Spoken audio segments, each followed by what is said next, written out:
Twongeye kubasuhuza bakunzi b'ijambo ry'Imana, bakunzi ba Hope Family Ministries, tubahaye ikaze mu ijambo ry'Imana. Reka dusenge. Uwiteka Imana ishobora byose, muremyi w'ijuru n'isi, ndagushimye ndaguhimbaje, ngushimiye kujya neza kwawe kwiza, ngushimiye ko uduhaye uyu mwanya ngo tuvuge ku byanditswe byera. Nsengera wese ugiye kumvira ijambo kandi nanjye ngiye kurivuga umfashe, byose ni mu izina rya Yesu Kristo umwami wacu, amen. Amazina ni Gaston Prince, ni umuvugabutumwa, ndi umugabo, mfite umufasha ndetse n'abana. Uyu munsi turagarutse dusubiza ikibazo cya gatatu kigira kiti: inzira igeza umuntu mu ijuru ni iyihe? Ese inzira igeza umuntu mu ijuru ni iyihe? Reka dusome ijambo ry'Imana. Byakozwe n'umwe ibice 4, umurongo wa 11 n'uwa 12. Haravuga ngo: Yesu niwe buye ryahinyuwe namwe abubatsi, kandi ryahindutse irikomeza imfuruka. 12. Kandi nta wundi agakiza kabonerwamo, kuko ari nta rindi zina munsi y'ijuru ryahawe abantu dukwiriye gukirizwamo.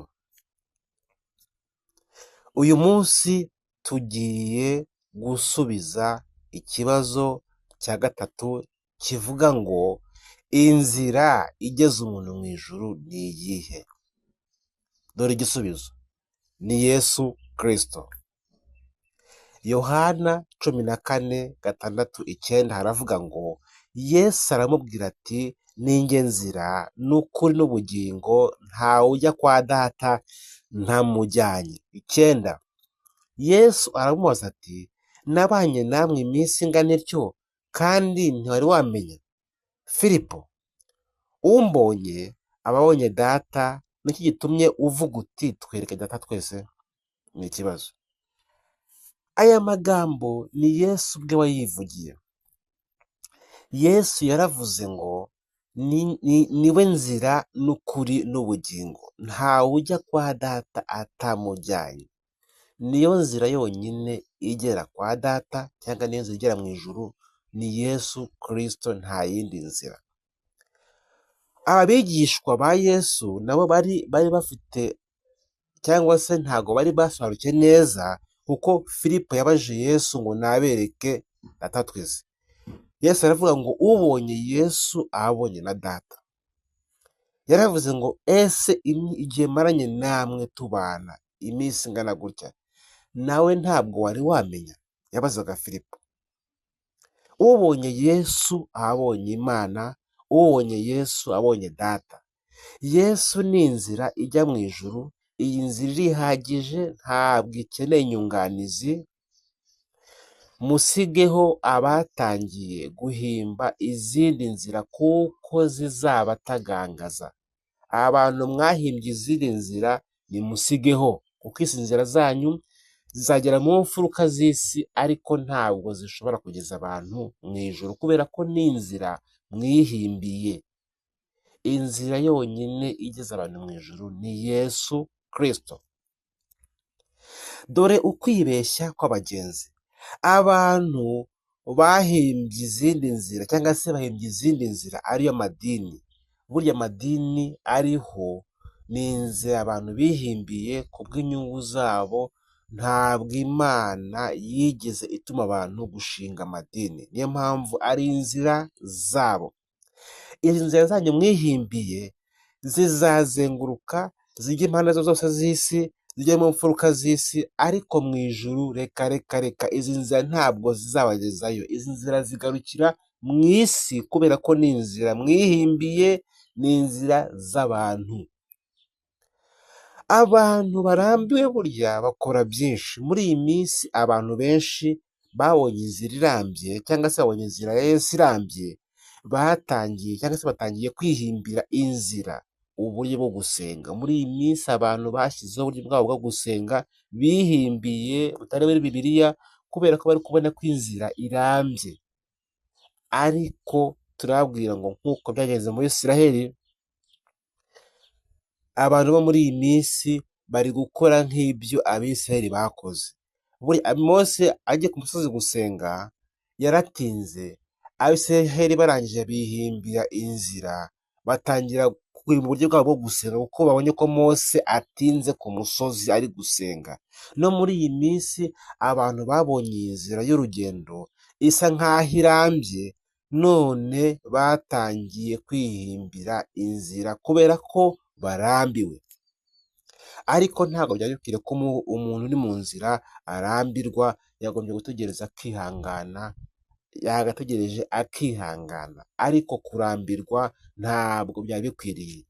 Dore impamvu iteye abantu kurambirwa, ni uko abenshi bari mu nzira ariko nta mwuka wera, kubera ko iyo umwuka wera ntawe ufite, burya agakiza kawe ntabwo gahoraho.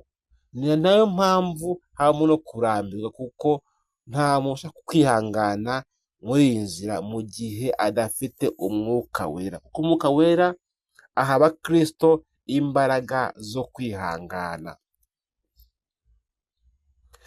Bamwe mu banyedini bari guhitamo nabi.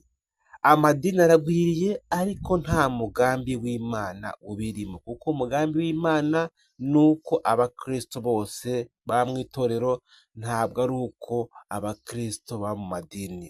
Bivuze ngo amadini ni umugambi w'abantu bishyiriyeho, Imana yasize itorero, abantu nabo barangije baraza bashyiraho amadini. Reka twibaze, kubera iki abantu iteka ryose guhitamo bikunda kubagora? Kuki abantu guhitamo bibananira? Ni ukubera iki? Abantu buri gihe cyose bahitamo nabi, ntabwo tuzi impamvu, gusa ariko dore igisubizo.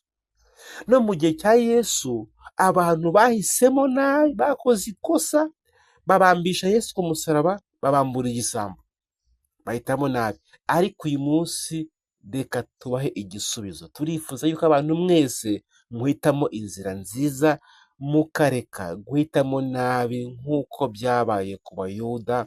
Bahisemo nabi, babamba Yesu w'umukiranutsi, babambura igisambo, baraba. Uyu munsi ndababwira cyangwa se turababwira ngo nimuhitemo neza. Reka tubagire inama, muhitemo inzira nziza izabageza mu bugingo, mureke guhitamo nabi, kubera ko muri iyi minsi abantu bahitamo inzira izabarimbuza kandi hari inzira nziza izabageza mu bugingo. Nimuhitemo neza.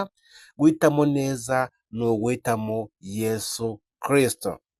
Yesu aracyategereje, ateze amaboko ndetse yiteguye kwakira abamusanze bose.